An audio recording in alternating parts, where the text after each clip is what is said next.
বিচার বিচার চাই, বিচার বিচার বিচার চাই। আমার মায়ের কান্না, ধর্ষিতার কান্না। ধর্ষণের বিচার দাবিতে বিভিন্ন বিশ্ববিদ্যালয় ও শিক্ষাঙ্গনে প্রতিবাদ মিছিল। চিকিৎসাধীন শিশুকে দেখতে গিয়ে কাউকে ছাড় না দেওয়ার ঘোষণা স্বরাষ্ট্র উপদেষ্টার। শিশু ধর্ষণের প্রতিবাদে মাগুরায় ছাত্র জনতার বিক্ষোভ। নরসিংদীতে অন্তঃসত্ত্বা নারীকে সংঘবদ্ধ ধর্ষণের মামলায় গ্রেফতার এক।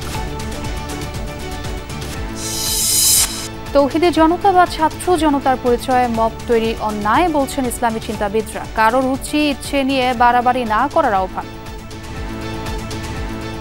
রাষ্ট্র যে সকল নিয়ম কানুন করেছে আপনাকে কিন্তু সেই নিয়মের মধ্যে থাকতে হবে। বিচার বহির্ভূত পদ্ধতিতে আমি কোনো পাওয়ার ক্যারি করে অকারেন্স ঘটিয়েছেন তাকে আমি বের করে নিয়ে আসবো, এটা কিন্তু ইসলাম সমর্থন করে। তৌহিদি জনতাকে কালার করার জন্য পরিকল্পিতভাবে তিলকে তাল বানানোর অপচেষ্টা হচ্ছে কিনা সেটিও আমার মনে হয় খতিয়ে দেখা দরকার। দুবাইয়ে চ্যাম্পিয়ন্স ট্রফির ফাইনালে কিছুক্ষণ পর ভারত নিউজিল্যান্ড মহারণ। রোহিত উইলিয়ামসনের অবসর গুঞ্জন ছাপিয়ে শিরোপা জয়ে মুখিয়ে দুদল। সরকারে গেলে শিক্ষা ব্যবস্থার সংস্কারই হবে প্রধান কাজ বললেন জামাত আমির। নৈতিকতার মাধ্যমে কর্মমুখী শিক্ষায় জোর দেওয়ার তাগিদ।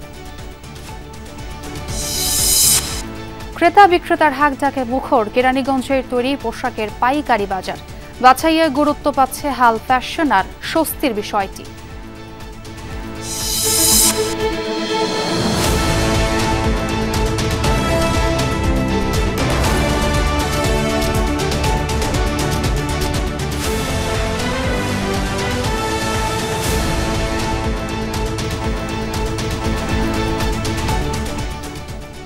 আমন্ত্রণ দুপুরে বাংলাদেশে, আপনাদের সাথে আছে আমি ছোঁয়া খন্দকার। এতক্ষণ শিরোনাম দেখছিলাম।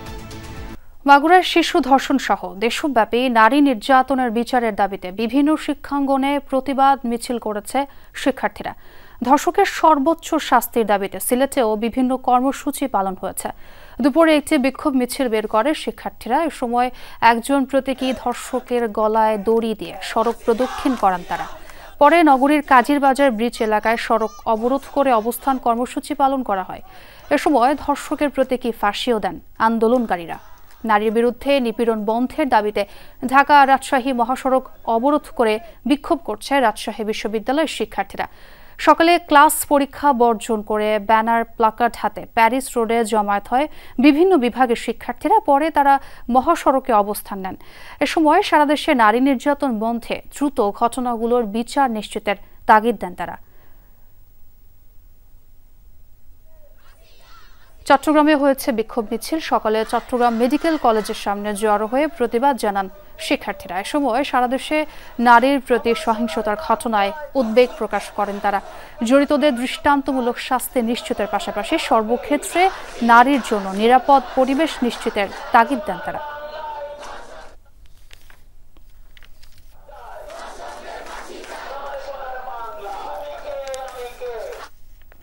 নারী ধর্ষণ ও হেনস্থার প্রতিবাদে রাজধানীর নতুন বাজারে বিক্ষোভ সমাবেশ পালন করছে শিক্ষার্থীরা। এ বিষয়ে আরও জানাতে যোগ দিচ্ছেন সহকর্মী রেদওয়ান আহমেদ। রেদওয়ান, সারা দেশেই তো বিক্ষোভ প্রতিবাদ চলছে, এখানে শিক্ষার্থীরা কি বলছেন বিস্তারিত জানাবেন।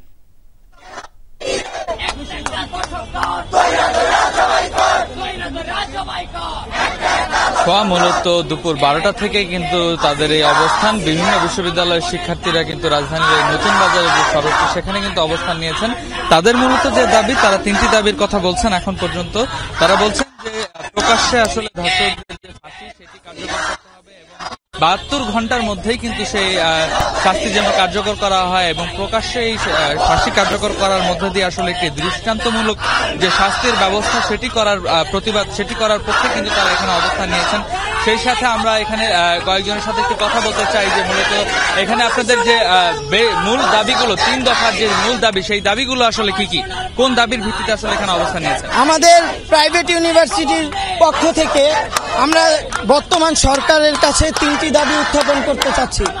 আমাদের প্রথম দাবি হলো আসিয়ার ধর্ষণকারী যারাই হোক এদের অতি দ্রুত দৃষ্টান্তমূলক শাস্তির ব্যবস্থা করতে হবে। আমাদের দ্বিতীয় দাবিটি হলো এই পর্যন্ত যতগুলো ধর্ষণ হয়েছে সবগুলো ধর্ষণের সুষ্ঠু তদন্ত করে বিচারের ব্যবস্থা করতে হবে। এবং তৃতীয় এবং সর্বশেষ দাবিটি হলো আগামী 3 কার্য দিবসের মধ্যে ধর্ষণের শাস্তি মৃত্যুদণ্ড করতে হবে, অন্যথায় আমরা প্রগতি সরণি অবরোধ করব। সরকারকে 3 কার্য দিবসের সময় দেওয়া হলো। ধন্যবাদ। যেমনটি আমরা শুনছিলাম যে আগামী 3 কার্য দিবসের মধ্যে আসলে যারা এই শাস্তির জন্য যে দাবি করেছেন সেই দাবি আগামী 3 কার্য দিবসের মধ্যে আসলে ধর্ষকদের শাস্তি কার্যকর করা না গেলে কিন্তু তারা এই সড়ক অবরোধেরও হুঁশিয়ারি কিন্তু তারা দিচ্ছেন। সেই সাথে এখানে যে বিশ্ববিদ্যালয়গুলো আছে অর্থাৎ ইউআইইউ, ইউআইটিএস এবং ডিআইইউ সহ বিভিন্ন বিশ্ববিদ্যালয়ের শিক্ষার্থীরা কিন্তু এই আন্দোলনের সাথে একাত্মতা প্রকাশ করেছেন এবং তারা এই নতুন বাজারের যে মূল সড়ক সেটি সেখানে অবস্থান নিয়ে তারা তাদের বিভিন্ন স্লোগান দিয়ে কিন্তু সেই তাদের যে দাবি আসলে শাস্তি অর্থাৎ মৃত্যুদণ্ডের যে শাস্তি দাবি সেই দাবি কিন্তু তারা জানিয়েছেন এবং সেই সাথে তারা বলছেন যে আগামী 72 ঘন্টার মধ্যেও কিন্তু তাদের এই ধর্ষকদের যে শাস্তির দাবিতে তারা একাত্ম হয়েছেন সেই দাবি কিন্তু তারা না মানা হলে তারা আরো কঠোর থেকে কঠোরতম আন্দোলনের ঘোষণা কিন্তু তারা এখান থেকে দিয়েছেন। সেই সাথে আমরা বলতে চাই যে কিছুক্ষণ আগে অর্থাৎ দুপুর ঠিক 12টার পর থেকে তাদের এখানে এই অবস্থান এবং বিভিন্ন বিশ্ববিদ্যালয়ের শিক্ষার্থীরা কিন্তু একে একে তাদের মিছিল নিয়ে কিন্তু তারা এখানে জড়ো হয়েছেন এবং তাদের যে মূল দাবি তারা কিন্তু সেই 3 দফায় এখানে উপস্থাপন করেই তাদের এই আন্দোলন শেষ করবেন বলে আমাদের জানিয়েছেন। রেদওয়ান, ধন্যবাদ আপনাকে। নারী নির্যাতনের প্রতিবাদে উত্তাল ঢাকা বিশ্ববিদ্যালয় ক্যাম্পাস। ধর্ষকের সর্বোচ্চ শাস্তির দাবি তাদের। প্রতিবাদ মুখর শিক্ষকরাও সরকারের ব্যর্থতার কারণেই একটি গোষ্ঠী নারী ও শিশু নির্যাতনের সুযোগ পাচ্ছে বলে অভিযোগ তাদের।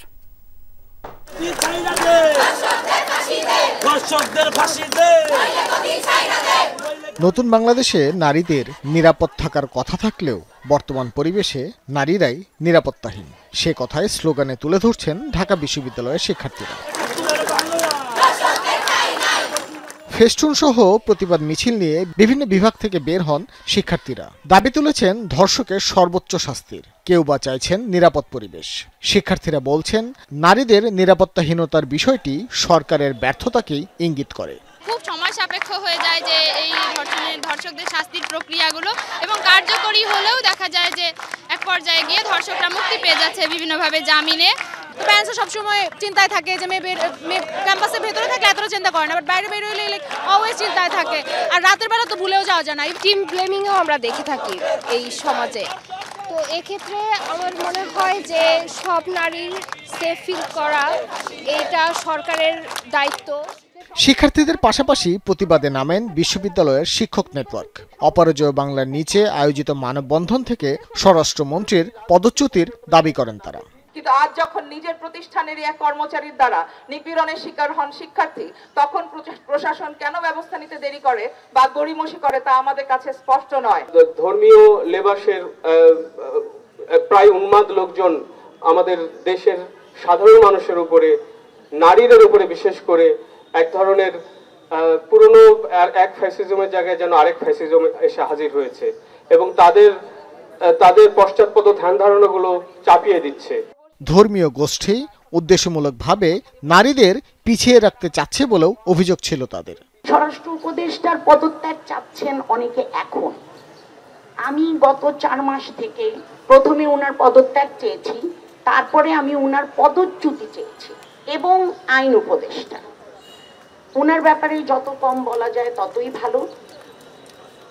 ওনারা দুজন কি করছেন আমরা একটা জবাবদিহিমূলক সরকার কেন পাচ্ছি না? সেই জায়গায় তো আমরা খুব বেশি পার্থক্য দেখছি না। যখন নারী নির্যাতনের ব্যাপার হচ্ছে, যখন এরকম ধর্ষণের ঘটনা ঘটছে, সেখানে রাষ্ট্র এবং সরকারের যে নিষ্ক্রিয়তা সেটা কোনোভাবেই কাম্য নয়। ঢাকা বিশ্ববিদ্যালয়ের শিক্ষার্থী নির্যাতনের ঘটনা পরবর্তী সময়ে বিশ্ববিদ্যালয়ের প্রশাসনের ব্যর্থতা ছিল বলেও অভিযোগ করা হয় শিক্ষক নেটওয়ার্কের পক্ষ থেকে। যদি হয় সাথে সাথে তার বিচার হবে। ভাস্কর ভাদুরী, যমুনা নিউজ, ঢাকা। 24 ঘন্টার মধ্যে ধর্ষণের শিকার শিশুটির ছবি সামাজিক যোগাযোগ মাধ্যম সহ ইন্টারনেট থেকে সরানোর নির্দেশ দিয়েছেন হাইকোর্ট। দুপুরে বিচারপতি ফারা মাহবুব ও বিচারপতি দেবাশিস রায় চৌধুরীর হাইকোর্ট বেঞ্চ এই আদেশ দেন। সে সাথে মাগুরায় শিশু ধর্ষণের মামলার বিচার কাজ 6 মাসের মধ্যে শেষ করার নির্দেশ দেন হাইকোর্ট। একই সঙ্গে শিশুর পরিবারকে দেখভালে সমাজ সেবা কর্মকর্তা নিয়োগ দিতে বলা হয়েছে। এদিকে পরিবার থেকে আইনি সহায়তা দেওয়ার কথা জানিয়েছে বিএনপি। ভারপ্রাপ্ত চেয়ারম্যান তারেক রহমানের নির্দেশে ধর্ষণের শিকার পরিবারকে বিনা খরচে আইনি সহায়তা দিতে 5 সদস্যের আইনজীবী প্যানেল কাজ শুরু করেছে বলে জানিয়েছেন দলটির আইন বিষয়ক সম্পাদক। 8 বছরের শিশু যিনি ভিকটিম এবং তার বোন যার বয়স 14 বছর, সেও শিশু, এই দুইজনের যেই নাম এবং ছবি প্রচার হয়েছে সেগুলো ইমিডিয়েটলি 24 ঘন্টার মধ্যে রিমুভ করার জন্য দুইজন ওয়েলফেয়ার অফিসার ঢাকা এবং মাগুরা উভয় তারা হচ্ছে কি ইমিডিয়েটলি বাচ্চাটাকে লুক আফটার করা শুরু করবে, যাতে করে বাচ্চাটার সেফটি, হেলথ, সোশ্যাল স্ট্যাটাস সবকিছু যেন তারা যেন প্রপারলি এনশিওর করতে পারে। আইনের ভিতরে 180 দিন দেওয়া আছে, কোর্ট সেটাকে আর ট্রাভেল বাইপাস করতে পারলো না, তার জন্য কোর্ট বলে 180 দিনের মধ্যেই যেন কমপ্লাই করতে হয়, 180 দিনের মধ্যে যেন বিচারটা শেষ করা হয়। মাগুরা ধর্ষণের শিকার 8 বছরের শিশুটির শারীরিক অবস্থা এখনও অপরিবর্তিত। সকালে ঢাকা সেনানিবাসে সম্মিলিত সামরিক হাসপাতালে শিশুটিকে দেখতে যান স্বরাষ্ট্র উপদেষ্টা অবসরপ্রাপ্ত লেফটেন্যান্ট জেনারেল মোহাম্মদ জাহাঙ্গীর আলম চৌধুরী। এ সময় সর্বোচ্চ চিকিৎসা সেবা নিশ্চিত করতে হাসপাতাল কর্তৃপক্ষকে নির্দেশ দেন তিনি। উপদেষ্টা বলেন, এই ঘটনায় মাগুরা সদর থানায় মামলা দায়ের করার পর 4 আসামিকে গ্রেফতার করেছে পুলিশ। দোষীরা যেন কোনোভাবেই ছাড় না পায় সে বিষয়ে স্বরাষ্ট্র মন্ত্রণালয় সোচ্চার রয়েছে। দ্রুতই রিমান্ডে নেওয়া হবে তাদের। পাশাপাশি আইনশৃঙ্খলা রক্ষাকারী বাহিনীকে নারী হয়রানি ও ধর্ষণের বিরুদ্ধে কঠোর অবস্থান নেওয়ার নির্দেশ দেন স্বরাষ্ট্র উপদেষ্টা। এ সময় তিনি সামাজিকভাবে সবাইকে সচেতন থাকার আহ্বান জানান। হিটু শেখ, তারপরে সজীব, রাতুল আর জাহেদা 4 জন আসামি দিয়ে মামলা করেছে, 4 জনকে গ্রেফতার করা হয়েছে। শিশু ধর্ষণের বিচার দাবিতে উত্তাল মাগুরা। বিক্ষোভ মিছিল করছে ছাত্র জনতা। সকালে হোসেন শহীদ সোহরাওয়ার্দী কলেজের সামনে জড়ো হন বিভিন্ন প্রতিষ্ঠানের শিক্ষার্থীরা। যোগ দেয় সাধারণ মানুষও। এরপর বিক্ষোভ মিছিল বের করেন তারা। জেলা আদালত প্রাঙ্গণের সামনে জড়ো হন ছাত্র জনতা। অপরাধীদের বিচার দাবিতে নানা স্লোগান দেন তারা। শাস্তি নিশ্চিতে 3 দিনের আলটিমেটাম দিয়েছে আন্দোলনকারীরা। ঘোষণা দেন ঢাকা খুলনা মহাসড়ক অবরোধ কর্মসূচির। আজকে সন্ধ্যার মধ্যে ধর্ষকের বিচার চাই। আমরা নারীরা কোথাও নিরাপদ নয়, অথচ ধর্ষকের প্রোটোকল দিয়ে নিয়ে যাচ্ছে। আমাদের দেশে প্রকাশ্যে বিচার করা হয় না দেখেই আরো একজন ধর্ষণ করার সুযোগ পেয়ে যায়। এবার এমন দৃষ্টান্তমূলক একটি শাস্তির দাবি জানাচ্ছি, যাতে এরপরে কোনো ধর্ষক এই কাজটি করার আগে যাতে একবার হলেও ভাবে। নরসিংদীতে স্বামীকে জামিন পাইয়ে দেওয়ার আশ্বাসে অন্তঃসত্ত্বা এক নারীকে আটকে রেখে সংঘবদ্ধ ধর্ষণের অভিযোগে মামলা হয়েছে। গতরাতে মাধবদী থানায় মামলা দায়ের করেন ভুক্তভোগী নারী। অভিযোগে বলা হয়, ওই নারীর স্বামী কারাগারে, তাকে জামিন পাইয়ে দিতে সহায়তার আশ্বাস দিয়ে গত 19 ফেব্রুয়ারি 5 দোনা এলাকায় ডাকে পূর্ব পরিচিত ইকবাল হোসেন। সেখানে একটি মার্কেটের রুমে তাকে আটকে ধর্ষণ করে ইকবাল। পরে চেতনানাশক ওষুধ খাইয়ে পাপ্পু নামে আরেকজন ও অজ্ঞাত আরও 3 জন মিলে ধর্ষণ করে। 21 ফেব্রুয়ারি পর্যন্ত সেখানে আটকে রেখে নির্যাতন করা হয় 7 মাসের গর্ভবতী ওই নারীকে। শনিবার অভিযোগ দায়ের করার পর অভিযান চালিয়ে ইকবাল হোসেনকে গ্রেফতার করেছে পুলিশ। ঘটনায় জড়িত বাকিদের গ্রেফতারের চেষ্টা চলছে। ভিকটিমকে দলবদ্ধ ধর্ষণ করা হয়েছে মর্মে একটি অভিযোগ দায়ের করিলে উক্ত ঘটনাটি আমরা তাৎক্ষণিক ঊর্ধ্বতন কর্মকর্তাকে অবহিত করি এবং তাদের নির্দেশনা মোতাবেক দ্রুত জাহান্নামীয় 1 নং আসামিকে গ্রেফতার করে কোর্টে সোপর্দ করি। গাজীপুরের শ্রীপুরে শিশু ধর্ষণ এবং যৌন নিপীড়ন চেষ্টার অভিযোগের আলাদা 2টি ঘটনায় 2 জনকে গ্রেফতার করেছে পুলিশ। মাওনা এলাকায় মাদ্রাসার শিশু শিক্ষার্থীকে যৌন নিপীড়ন চেষ্টার অভিযোগ ওঠে প্রতিষ্ঠানটির শিক্ষক মালিকের বিরুদ্ধে। শনিবার রাতে তাকে গণধোলাইয়ের পর পুলিশে দিয়েছে স্থানীয় জনতা। এছাড়া শনিবার সকালে বর্মি ইউনিয়নের দরগাচালা এলাকায় এক শিশুকে নির্জন স্থানে নিয়ে ধর্ষণ ও নিপীড়নের ভিডিও ধারণের অভিযোগ ওঠে আরমান নামে এক যুবকের বিরুদ্ধে। শনিবার রাতে তাকেও আটক করেছে পুলিশ।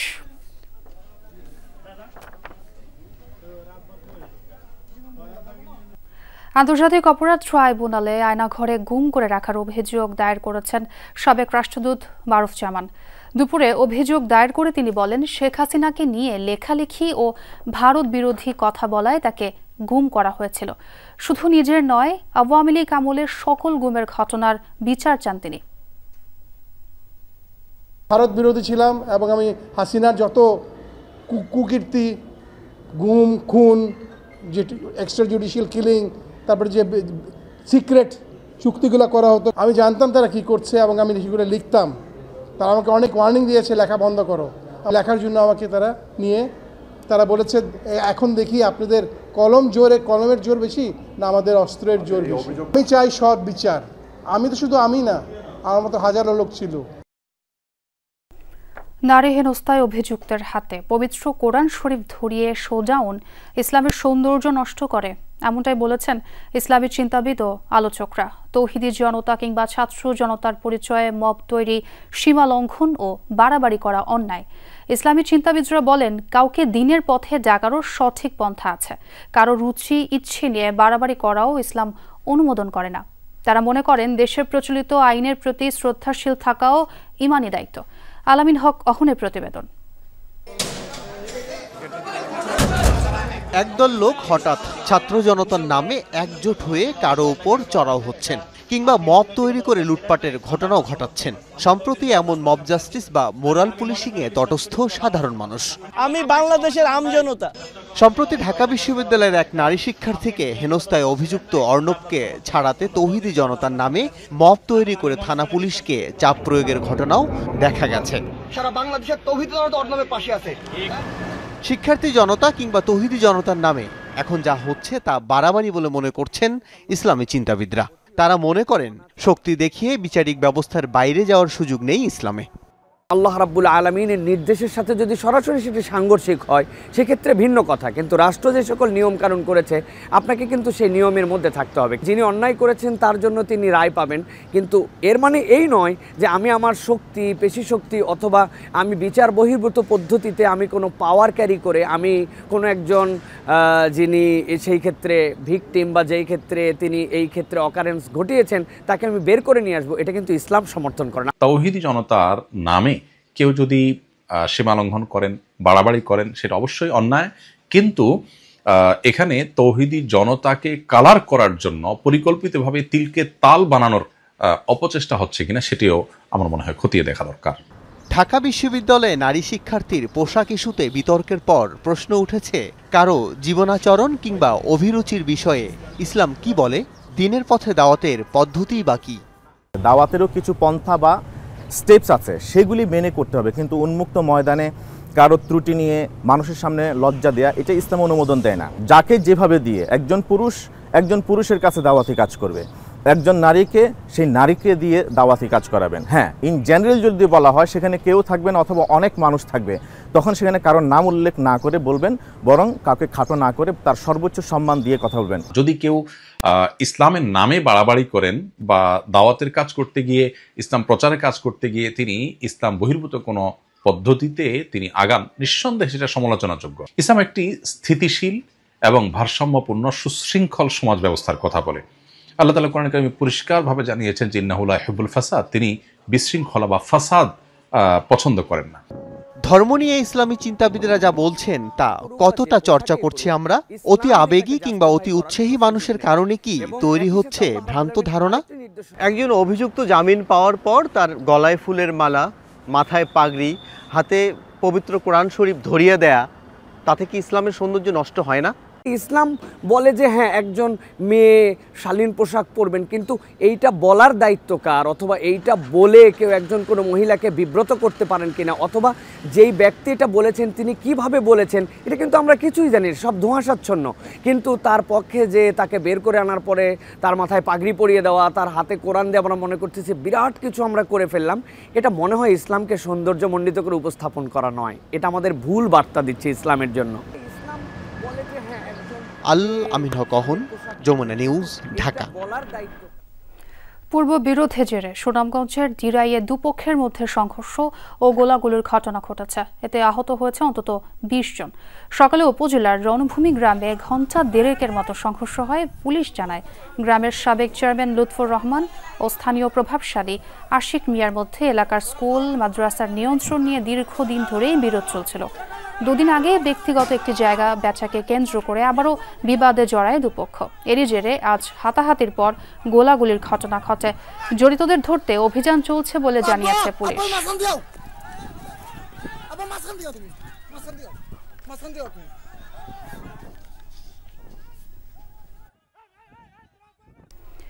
রাজধানীর কুড়িলে ট্রাক চাপায় এক মোটরসাইকেল আরোহী মারা গেছেন। বেলা 12টার দিকে কুড়িল চৌরাস্তা এলাকায় ঘটে এ দুর্ঘটনা। প্রত্যক্ষদর্শীরা জানান, প্রগতি সরণের কুড়িল এলাকায় চলন্ত মোটরসাইকেল থেকে পড়ে যান এক ব্যক্তি। এ সময় পিছনে থাকা ট্রাক চালক গতি নিয়ন্ত্রণ করতে না পেরে চাপা দেন তাকে। এতে ঘটনাস্থলেই মারা যান তিনি। নিহত মোটরসাইকেল আরোহী ফিতাজ আলী মল্লিক মেহেরপুরের মুজিবনগর উপজেলার মানিকনগর গ্রামের বাসিন্দা বলে জানা গেছে। দুর্ঘটনার পরপর ট্রাকটি জব্দ করা গেলেও চালক পালিয়ে যায়। বাংলাদেশ ঢাকা উত্তর সিটির সাবেক মেয়র আতিকুল ইসলাম সহ 10 জনের বিরুদ্ধে 12 মে তদন্ত প্রতিবেদন দাখিলের নির্দেশ দিয়েছেন আন্তর্জাতিক অপরাধ ট্রাইব্যুনাল। সকালে উত্তরায় গণহত্যা মামলায় 10 জনকে আন্তর্জাতিক অপরাধ ট্রাইব্যুনালে হাজির করা হয়। তাদের কাশিমপুর ও কেরানীগঞ্জ কারাগার থেকে আনা হয় ট্রাইব্যুনালে। আওয়ামী নেতাদের মধ্যে রয়েছেন শিক্ষা বিষয়ক সম্পাদক শাহিনুর মিয়া, উত্তরা পশ্চিম থানা আওয়ামী লীগের সভাপতি অ্যাডভোকেট মনোয়ার ইসলাম চৌধুরী সহ অনেকে। একই মামলায় ওসি মুজিবুর রহমানকে 16 মার্চ এবং এসি জাবেদ ইকবালকে 18 মার্চ জিজ্ঞাসাবাদের অনুমতি দিয়েছেন ট্রাইব্যুনাল। পুলিশের মধ্যে আরও রয়েছেন কনস্টেবল হোসেন আলী ও ওমর আলী। প্রসিকিউশন জানায়, আতিকুলের বিরুদ্ধে বিভিন্ন থানায় 6টি মামলা রয়েছে। জুলাই আগস্টে গণহত্যার ঘটনায় সাক্ষীরা জবানবন্দিতে এই আসামিদের নাম বলেছে। আন্দোলনকালে উত্তরায় 200 মানুষকে হত্যা করা হয়। এদিকে রামপুরায় কার্নিশে ঝুলিয়ে গুলি ও গণহত্যার অভিযোগে 3 জনের বিরুদ্ধে পরোয়ানা জারি করা হয়েছে। শিক্ষা ব্যবস্থায় দাবি আদায়ের কোনো বিষয় যেন না থাকে, সেই পরিস্থিতি ফিরিয়ে আনতে হবে, এ মন্তব্য করেছেন জামাত ইসলামীর আমির ডক্টর শফিকুর রহমান। সকালে আদর্শ শিক্ষক ফেডারেশনের প্রতিনিধি সম্মেলনে এসব কথা বলেন তিনি। এ সময় শিক্ষা প্রতিষ্ঠান জাতীয়করণ ও এমপিওভুক্ত করার কথাও বলেন তিনি। জামাতে আমির বলেন, শিক্ষা মৌলিক অধিকার, এই অধিকার নিশ্চিত করার দায়িত্ব সরকারের। শিক্ষকরা ক্লাসরুম ছেড়ে দাবি আদায়ের রাস্তায় নেমেছেন, এটা জাতির জন্য লজ্জাজনক। এ সময় আলোচিত শিশু ধর্ষণের ঘটনা নিয়ে তিনি বলেন, মাগুরার ঘটনায় গোটা মানবতার বুকে ছুরি মারা হয়েছে। আরও বলেন, জামাতে ইসলামী সরকারে গেলে শিক্ষার সংস্কার হবে প্রধান কাজ। নৈতিক শিক্ষার মাধ্যমে কর্মমুখী শিক্ষায় জোর দেওয়া হবে বলে জানান শফিকুর রহমান। তার আপনজনেরা যে আচরণ করেছে, বিশ্বাসের ছুরিকাঘাত করে, এটা গোটা মানবতার প্রতি তারা ছুরিকাঘাত করেছে। এটি হচ্ছে পশুত্বের শিক্ষা। এই শিক্ষা থেকে বের করে এনে আমাদের দেশে আমরা দিতে চাই আল্লাহর দেওয়া মানবিক শিক্ষা। চাষি ও ব্যবসায়ীদের সুবিধার্থে 41 কোটি টাকা ব্যয়ে নির্মাণ করা হয়েছিল 3টি মার্কেট। অথচ নির্মাণের কয়েক বছর পরও সেখানে নেই ক্রেতা বিক্রেতার পদচারণা। অপরিকল্পিত স্থানে নির্মাণ, যাতায়াতে অসুবিধা সহ প্রভাবশালীদের ষড়যন্ত্রের কারণে যশোরের সেই স্থাপনাগুলো পড়ে আছে অব্যবহৃত অবস্থায়। সড়কের দুই পাশে শোভা পাচ্ছে নানা রঙের ফুল, সারিবদ্ধভাবে চলছে বেচাকেনা। ক্রেতা বিক্রেতাদের হাকডাকের মধ্যে দিয়েই চলাচল করছে দ্রুত গতির যানবাহন। যশোর বেনাপোল মহাসড়কের গদখালি বাজারে এমন দৃশ্য হরহামেশে দেখা যায়। দিনের পর দিন ঝুঁকি নিয়েই সড়কে ফুল ক্রয় বিক্রয় করছেন চাষি ও ব্যাপারীরা। অথচ মাত্র 3 কিলোমিটার দূরে পানিসারায় ফুল ব্যবসায়ীদের জন্য 1 একর জমির উপর 24.5 কোটি টাকা ব্যয়ে নির্মাণ করা হয় বাংলাদেশ আমেরিকা সৌহার্দ্য ফুল বিপণন কেন্দ্র। এছাড়া গদখালি বাজারের পাশেই 1 কোটি 7 লাখ টাকা ব্যয়ে নির্মাণ করা হয় ফুল বিপণন অ্যাসেম্বল সেন্টার। কিন্তু বিপুল অঙ্কের 2টি মার্কেটের কোনোটিতেই যান না ফুল চাষি ও ব্যবসায়ীরা। অপরিকল্পিতভাবে করা হয়ে গেছে, কারণ এটা মাঠের ভিতরে, যার কোনো রাস্তা নেই। রাস্তা আছে কিন্তু সেইভাবে যাওয়ার কোনো ইয়ে নেই, অনেক ভিতরে। চালু না হতে আমাদের এলাকা থেকে যে গ্যালাডোলাক্সের ব্যাপক যেটা সরবরাহ ছিল সেটা একেবারে ন্যূনতম পর্যায়ে এসে পৌঁছেছে। বিষয়টা এই যে এটা কৃষকদের জন্য বানানো হয়েছে, তা আপনার উদ্বোধন হয়েছিল, কিন্তু এখনো কোনো কৃষক এই জায়গায় ফুল সেভাবে নিয়ে আসে না। 2 থেকে 5 দিন পরে আর ওইটা চালু হয়নি। আর এখানে একটা মার্কেট আছে পানিসারায়, আর রাস্তার উপরে আপনার স্ট্যান্ড থেকে আপনার ওই তেলপাম্প পর্যন্ত রাস্তার পাশে দাঁড়ায় ফুল বিক্রি করতে হয়। ঠিক একইভাবে যশোর শহরের চাচরা এলাকায় 80 শতক জমির উপর প্রায় 17 কোটি টাকা ব্যয়ে তৈরি করা হয় আধুনিক মাছের পোনা বিক্রয় কেন্দ্র। সকল সুযোগ সুবিধা থাকার পরও 6 বছরেও সেখানে জায়গা বরাদ্দ নিতে আগ্রহ নেই বিক্রেতাদের। সাইডে পুকুর লাগে, হাপা লাগে, বিভিন্ন রকমের মাছ থাকে, আর ও তো শুধু হাউসই তো শুধু ব্যবসা হবে না। প্রকৃত ব্যবসায়ী সব এই বাবলাতলায়, এখানে না করে ওই পাশে করার কারণে ওইটা আর চালু হচ্ছে না, ওখানে তো ব্যবসায়ী নাই। পুকুর এখানে লিজ নিয়া আমরা এই পুকুর হাপা থুয়ে তো আমরা ওখানে যাই বেচাকেনা করতে পারবো না। সংশ্লিষ্টরা বলছেন চাষিদের মতামত উপেক্ষা করে অপরিকল্পিত স্থানে নির্মাণ করা হয়েছে মার্কেটগুলো। সেই সাথে প্রশাসনের অসহযোগিতা এবং প্রভাবশালীদের বাধায় নতুন মার্কেটগুলো সচল করা সম্ভব হয়নি। দ্রুতই সমস্যা সমাধানের আশ্বাস দিলেন জেলা প্রশাসক। এই মার্কেটগুলো চালু করার ক্ষেত্রে বিশেষ করে আমাদের গদখালির যে মার্কেট এবং পানিসরা মার্কেট ইতিমধ্যে চালু হয়নি, বারবার উদ্যোগ গ্রহণ করা সত্ত্বেও স্থানীয় প্রশাসন সহযোগিতা করেনি। জায়গা সংকটের কারণের জন্য শহরের ভিতরে অপরিকল্পিতভাবে এই সেল সেন্টারটা তৈরি হয়েছে, যার কারণের জন্য আমরা এই জায়গায় ব্যবসা করতে পারছি না। ফিজিবল হয় চালু করার মতো এবং চাষি বা ব্যবসায়ীদের যদি উপকৃত হয় তাহলে আমরা সেভাবে ব্যবস্থা নিব। আর যদি সেটা বা ওইটার কোনো উন্নত কোনো কাজ করার প্রয়োজন হয় তাহলে সেখানেও আমরা সেটার ব্যবস্থা নেব। বাংলাদেশ যুক্তরাষ্ট্রের যৌথ উদ্যোগে 41 কোটি টাকা ব্যয়ে মার্কেট 3টি নির্মাণ করা হয়েছিল। রাহিম সারোয়ার, যমুনা নিউজ। ঈদ কালেকশন মানেই নারী ও শিশুদের চকচকে পোশাক। হালামলের সব ডিজাইন আর নজর কাড়ার রং বিপানি বিতনগুলোয় ছড়াচ্ছে আলো। সেগুলো নিয়েই দেশের বৃহত্তম পাইকারি বাজার কেরানীগঞ্জে চলছে দরদাম। ক্রেতারা জানান সুলভ মূল্যের পাশাপাশি এবার পোশাক বাছাইয়ে গুরুত্ব পাচ্ছে স্বস্তির বিষয়টি।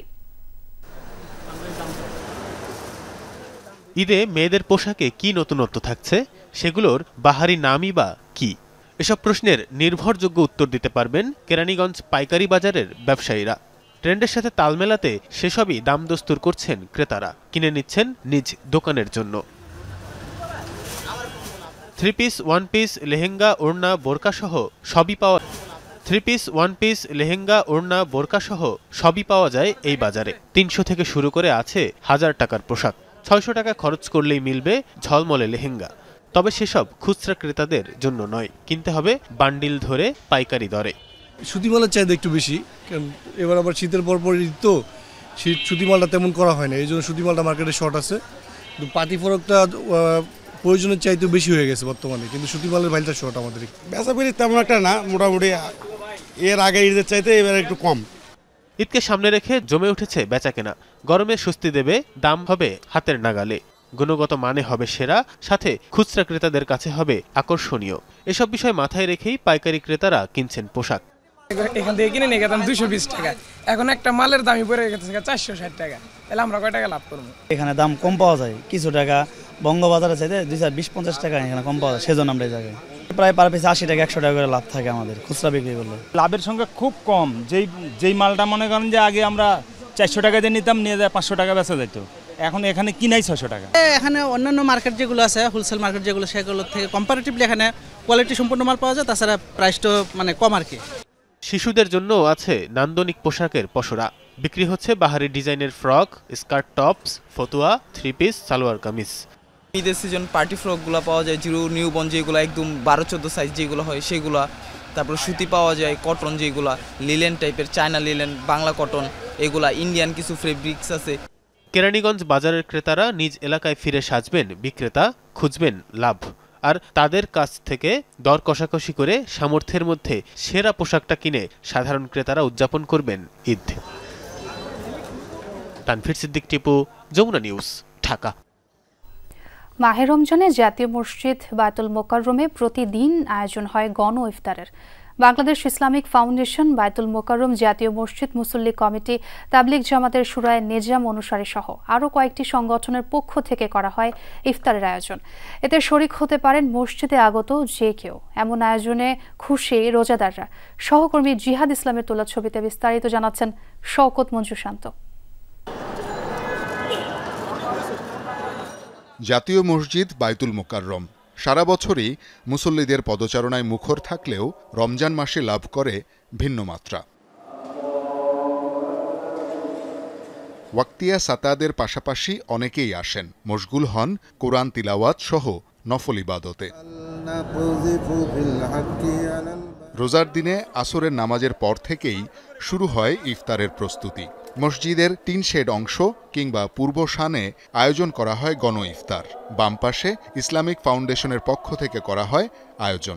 এখানে একত্রে হাজারের অধিক রোজাদার ইফতার করেন। যেহেতু আশেপাশে অনেক মুসল্লি নিয়ত করে আসে, আবার অনেক ভাসমান লোক আছে দেশের বিভিন্ন জায়গা থেকে, গুলিস্তান হয়তো নেমে এখন ইফতারের সময় ইফতার করার জায়গা পায় না, তো সেই হিসাবে চলে আসে। ধর্মজম ইসলাম ফাউন্ডেশন মিলে আমরা 2500 লোকের ইফতারে দিচ্ছি আর কি। আমাদের বাজেট প্রত্যেক দিন 1 লাখের মতো, তবে সেটা চাহিদা মতো আমরা বাড়াতে পারি। পূর্ব শানের ডান পাশে আয়োজন করে বাইতুল মোকাররম জাতীয় মসজিদ মুসল্লি কমিটি। মসজিদ মার্কেটের ব্যবসায়ীদের প্রচেষ্টায় এখানে 2000 মানুষের ইফতারের ব্যবস্থা করা হয় প্রতিদিন। আমাদের দোকানদার ভাইয়েরা, ব্যবসায়ী যারা আছে আমাদের মার্কেটের বা আমাদের আশেপাশে মার্কেটের সবার সহযোগিতায় আমরা একটা ফান্ড ক্রিয়েট করতে পারছি, যে ফান্ড দিয়ে আমরা এই পর্যন্ত ধরেন প্রতিদিন 2000 লোকের ইফতার আমি এখানে করাচ্ছি। ধনী গরিব সমস্ত ধরনের মানুষ এখানে শরীক হন এবং একই ধরনের খাবার আমরা পরিবেশন করি। একই সাথে তাবলিগ জামাতের উদ্যোগে 600-700 মানুষের আয়োজনও থাকে। প্রত্যেকটি সংগঠনের আয়োজন আলাদা হলেও সব মিলিয়ে বাইতুল মোকাররমে ইফতার করতে পারেন 5000-এর অধিক মানুষ। ইসলামী ফাউন্ডেশন ওরা আলাদা করে, আমরাও আলাদা করি। এটা হচ্ছে আমাদের আসলে ওই যে তাবলিগি সাথী যারা আছে এদের আন্ডারে আসলে এটা প্রতি বছর করা হয়। সবার ভাগ্যে হয় না, কিন্তু আমরা সবসময় দিকে থাকি বিদায় আমাকে এখানে ইফতার করা ভাগ্য হয়, নামাজ পড়া আমাকে ভাগ্য হয়। আমি এখানে আসছি দূরে থেকে আর কি, উপস্থিত এখানে ইফতারের সময় হয়ে গেছে তাই এখানে বসছি আর কি। ইফতারের পাশাপাশি চলে কোরআন তিলাওয়াত। ইফতারের আগ মুহূর্তে দুহাত তুলে মহান আল্লাহর কাছে জানান ফরিয়াদ। আজানের সময় ঘনিয়ে এলেই বড় পাত্রে কয়েকজন মিলে ছোলা, মুড়ি, বিভিন্ন প্রকার ভাজা পোড়া নিয়ে বসে পড়েন। বাসায় যাই ইফতারের সময় পাবো না, সেই জন্য আমি এখানে ইফতার করে তারপর মাগরিব নামাজ পরে একসাথে যাই। আমার 4 জনে খাইতে পারি, আর একজন আইয়া যদি পরে তারে খাওয়াও, ভাগ করে খাও ইফতার। 10 জায়গার 10 জন একখানে বসে এক থালে ইফতারি করা, এটা আনন্দ মনে হচ্ছে। আজানের ধ্বনি শুনলেই বিসমিল্লাহ বলে সারা দিনের রোজা ভাঙেন মুসল্লিরা। পরিপূর্ণ তৃপ্তি নিয়ে খাবার গ্রহণ করে ভাঙেন রোজা। ইফতার শেষে চলে মাগরিবের নামাজের প্রস্তুতি। শওকত মঞ্জুর শান্ত, যমুনা নিউজ, ঢাকা। না ফেরার দেশে পাড়ি জমিয়েছেন বার্সেলোনার চিকিৎসক কার্লেস মিনারো গার্সিয়া। এ কারণে স্থগিত করা হয়েছে ওসাসুনার বিপক্ষে কাতালান ক্লাবের ম্যাচটি। অলিম্পিক স্টেডিয়ামে বাংলাদেশ সময়ে শনিবার রাত 2টায় শুরু হওয়ার কথা ছিল ম্যাচটি। একাদশ ঘোষণা করার পাশাপাশি ওয়ার্ম আপও শুরু করে দেয় দুই দল। তবে গার্সিয়ার মৃত্যুতে খেলা শুরুর প্রায় 20 মিনিট আগে ম্যাচ স্থগিতের ঘোষণা দেয়া হয় স্টেডিয়ামের স্পিকারে। অলিম্পিক স্টেডিয়ামে নেমে আসে কালো মেঘের ছায়া। তার মৃত্যুতে শোক জানিয়েছে বার্সেলোনা। এই কঠিন সময়ে তার পরিবার ও বন্ধুদের প্রতি আন্তরিক সমবেদনা জানিয়েছে বার্সেলোনার পরিচালনা পরিষদ ও ক্লাবের স্টাফরা। পরবর্তীতে ম্যাচটির জন্য নতুন তারিখ নির্ধারণ করবে লা লিগার টুর্নামেন্ট কমিটি। 26 ম্যাচে 57 পয়েন্ট নিয়ে লিগ টেবিলের শীর্ষে আছে বার্সেলোনা। পারমাণবিক অস্ত্র ইস্যুতে যুক্তরাষ্ট্রের আলোচনার প্রস্তাব প্রত্যাখ্যান করেছে ইরান। সর্বোচ্চ ধর্মীয় নেতা আয়াতুল্লাহ আলী খামেনির অভিযোগ, নিজেদের এজেন্ডা চাপিয়ে দিতে আলোচনার নাটক করছে ট্রাম্প প্রশাসন। দাবি, তেহরানের মিসাইল সক্ষমতা কমানোর পাশাপাশি দেশটি কাদের সাথে যোগাযোগ রাখবে সেটিও নির্ধারণ করে দিতে চায় ওয়াশিংটন। কোনো চাপেই মাথা নোয়াবে না তারা, এমন হুঁশিয়ারি দিয়েছেন খামেনি। রাশিয়ার সাথে সৎভাবে তৎপরতার মধ্যেই ইরানকে শান্তি চুক্তির প্রস্তাব দিয়ে আলোচনার জন্ম দিয়েছেন মার্কিন প্রেসিডেন্ট ডোনাল্ড ট্রাম্প। হুমকি পাল্টা হুমকিতে বরাবরই সাপে নেউলে ট্রাম্প আর ইরান সরকারের সম্পর্ক। তবে সবাইকে অবাক করেই এবার নমনীয় অবস্থান মার্কিন প্রেসিডেন্টের। ওয়াশিংটনের আলোচনার প্রস্তাব অবশ্য প্রত্যাখ্যান করেছেন ইরানের সর্বোচ্চ ধর্মীয় নেতা আয়াতুল্লাহ আলী খামেনি। সরকারি কর্মকর্তাদের সামনে দেওয়া ভাষণে নাম উল্লেখ না করেই ট্রাম্প প্রশাসনের বিরুদ্ধে বিস্তর অভিযোগ তুলে ধরেছেন তিনি। খামেনির দাবি, আলোচনার নামে নিজেদের এজেন্ডা চাপিয়ে দেওয়াই লক্ষ্য ওয়াশিংটনের। কিছু শক্তিধর দেশ আলোচনার উপর জোর দিচ্ছে, কিন্তু তাদের মূল লক্ষ্য সমস্যার সমাধান নয়। আসলে নিজেদের এজেন্ডা চাপিয়ে দিতেই আলোচনার কথা বলে। তাদের দৃষ্টিভঙ্গি এমন যে, আসুন আলোচনায় বসুন, যাতে আমরা যা ইচ্ছা তাই আপনাদের উপর চাপিয়ে দিতে পারি। খামেনির অভিযোগ, ইরানের মিসাইল সক্ষমতা নির্ধারণ করে দিতে চায় যুক্তরাষ্ট্র। তেহরান কাদের সাথে যোগাযোগ রাখবে সেখানেও হস্তক্ষেপ করতে চায় ট্রাম্প প্রশাসন, করেছেন এমন অভিযোগও। ইরানের সর্বোচ্চ ধর্মীয় নেতার স্পষ্ট বার্তা, যুক্তরাষ্ট্রের কোনো চাপেই মাথা নত করবে না তার দেশ। এখন আর বিষয়টি পরমাণু ইস্যুতে সীমাবদ্ধ নেই। তারা নতুন দাবি সামনে আনছে যা ইরানের দ্বারা পূরণ করা সম্ভব নয়। তাদের চাওয়া আমাদের প্রতিরক্ষা সক্ষমতা কমানো। আমরা কাদের সাথে যোগাযোগ করব, কোথায় যাব সেটিও তারা নির্ধারণ করে দিতে চায়। তাদের চাওয়া আমরা যেন নির্দিষ্ট কিছু অস্ত্র না বানাই, আমাদের মিসাইলের পাল্লাও নির্ধারণ করে দিতে চায়। এটি কি কারো পক্ষে মেনে নেওয়া সম্ভব? এদিকে ইউরোপের সমালোচনাও করেছেন আয়াতুল্লাহ আলী খামেনি। প্রশ্ন তুলেছেন, ইরানের বিরুদ্ধে পরমাণু ইস্যুতে প্রতিশ্রুতি ভঙ্গের অভিযোগকারী ইউরোপ কি নিজেদের প্রতিশ্রুতি রক্ষা করছে? মোস্তফা মাহমুদ, যমুনা নিউজ। এই ছিল দুপুরে বাংলাদেশে। এতক্ষণ সাথে থাকার জন্য ধন্যবাদ সবাইকে।